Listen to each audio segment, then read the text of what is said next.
magpasal sa dalawang taong ito. Sige na, makakalis na kayo.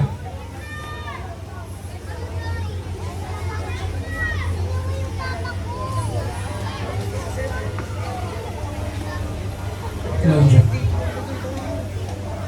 ano na po ito pinagmamasdan? Tila, wala ka tipo. Ano bumabagabag po sa iyong pag-iisip? Wala po siya. Maraming pagod lamang ako nito mga nakaraang araw. Kinila kita, Claudia. Hindi ka magkakaganda kung wala kang dinaramdam ng puso.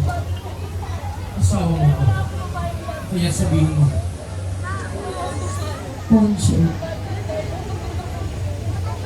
natatandaan mo ba? Yung parang hirap sa iyo ng taong bayan. At ipinadala mo kay Haring Herodes ang tikas upang siya ang pumatulong ko. Madalas ko siyang mapanaginipan po siya. Halos gabi-gabi, ganun at ganun ang pangyayari. Dadalhin daw siyang muli dito upang matulong. Poncho, naniniwala ko sa kanya. Naniniwala ko sa kanya na wala siyang kasalanan. Nakako ka sa akin, Poncho, na iniligtas mo tao. Oo, Claudia. Bilang tanda ng aking pangako. Ito ang aking sinisok.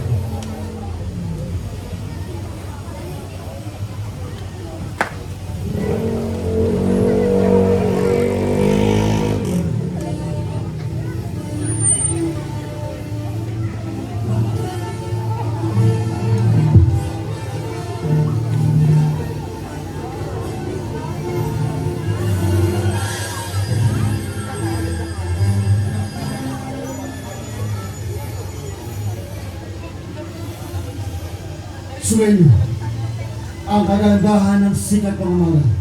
Mahal ng Gobernador Poncio Pilato. At sumuin nyo rito. Anong masamang hangin ang taboy sa inyo rito? Naparito po kami muli. Dahil ang biyang nilagahan ng Jesus Nazaret. Jesus? Jesus ng Nazaret? Poncho, panaginip ko'y nagkatotoo. Ako bahala ko. Jesus! Jesus ng Nazaret! Hindi ba't pinanakula siyang Haring Herodes sa Antipas? Upang siya umatol dito? Ano't ipinabalik nyo na naman sa akin ang taong yan? Ayaw na daw po sa kawan. Ang kapangyarihan ng Roma. Kaya pinabalik sa dito. Upang kayo ang umatol. At pinababalik. Alimutan nyo lang. Patagal nyo lang ibahan. Sige, ipasok siya rito. Bago! Ipasok dito ang biyag!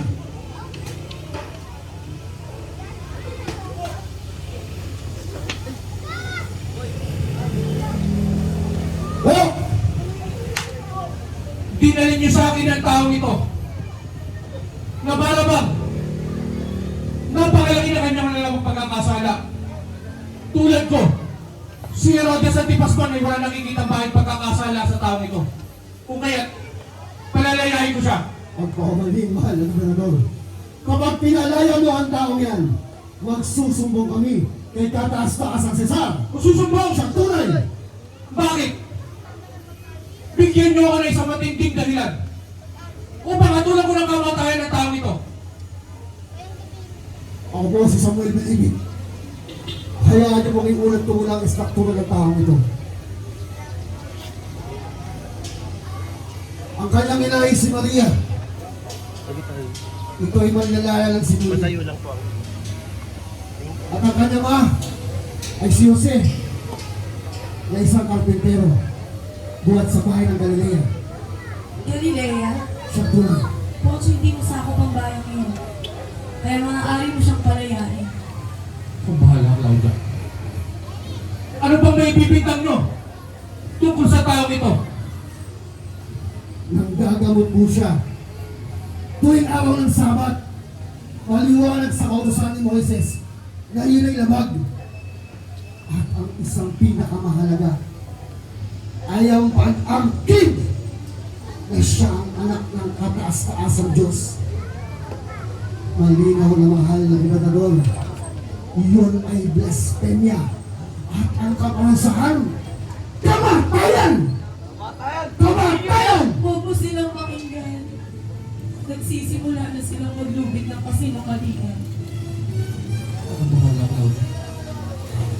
Maraming magpahinangan na lamang sa ating silid at asahan mo magiging makatarungan ng ating paglago.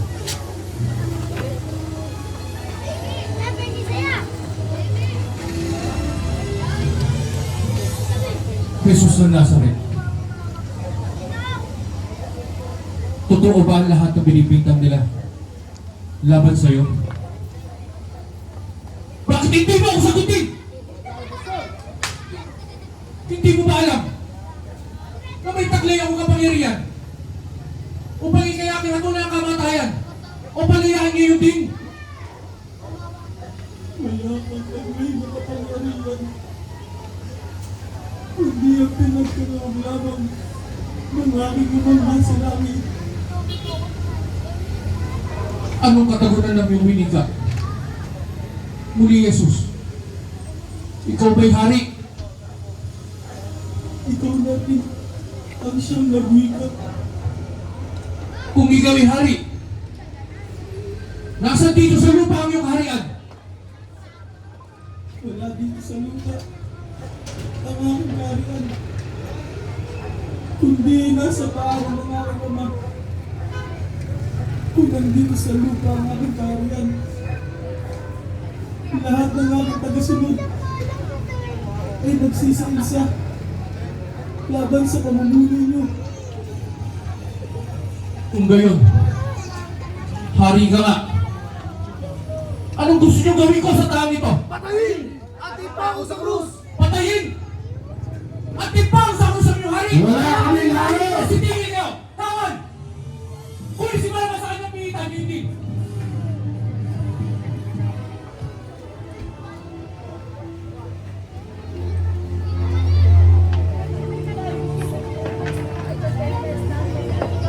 Yaman din lamang. Nagkakauglan na natin magpalaya ng isang bilanggo tuwing darating ang araw ng Paskwa. Sino sa dalawang taong ito ang nais yung palayain ko? Si Barabas na isang pusakan na magdanakaw, o si Jesus na wala akong makita pa yung pagkakasala? Si Barabas! Si Barabas! Si Barabas ang malayain mo, mahal na gobernador! Inuulit ko na ba yan? Barabas! Si Barabas o si Jesus? Si Barabas! Barabas! Barabas! Si Barabas! Kung ko yung Barabas, malaya ka na.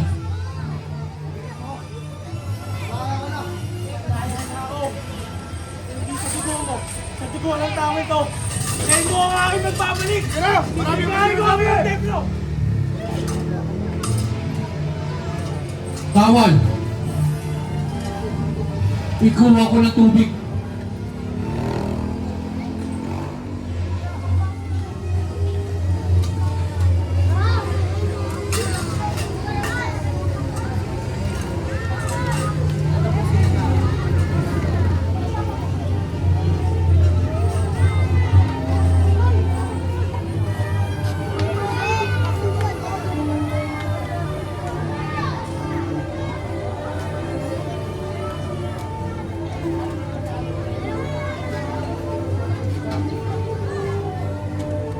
Bayan!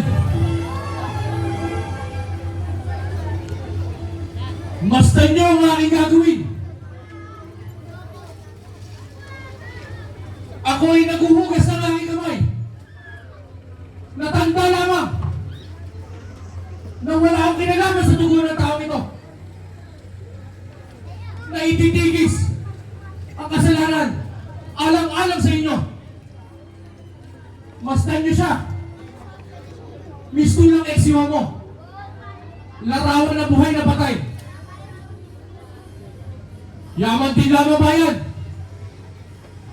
Na hindi ko rin mapigilan ang sinakbo ng inyong mga damdamin. Ako, si Poncio Pilato,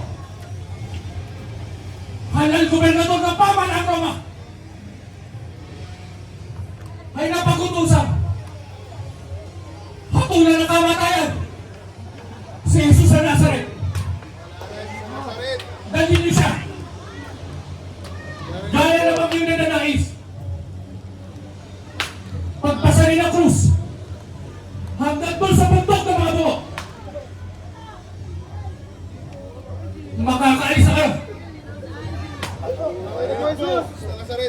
Patungo ka lang sa iyong kamatayan! Sino yan? Sandali lamang, Samuel.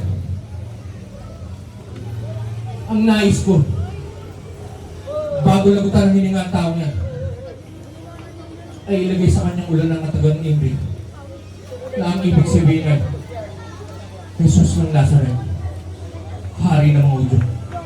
Baka kaalis na kayo.